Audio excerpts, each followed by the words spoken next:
அரசியல்வாதிகளால் தேசத்தை மாற்ற முடியாது.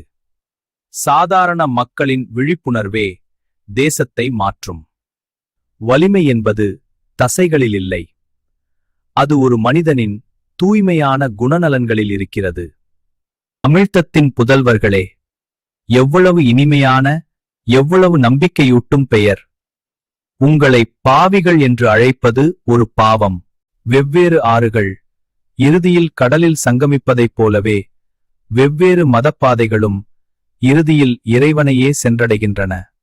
ஒரு மதம் மட்டும் பிழைத்து மற்றவை அழிய வேண்டும் என்று யாராவது கனவு கண்டால் அவர் பரிதாபத்திற்குரியவர். அனைத்தையும் ஏற்றுக்கொள்ளுதல் என்பதே எனது கொள்கை.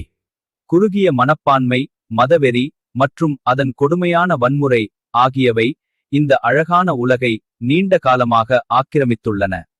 இந்து மதம் என்பது அச்சத்தால் உருவானதல்ல, அது அன்பினாலும் ஆன்மாவின் மேன்மையாலும் உருவானது.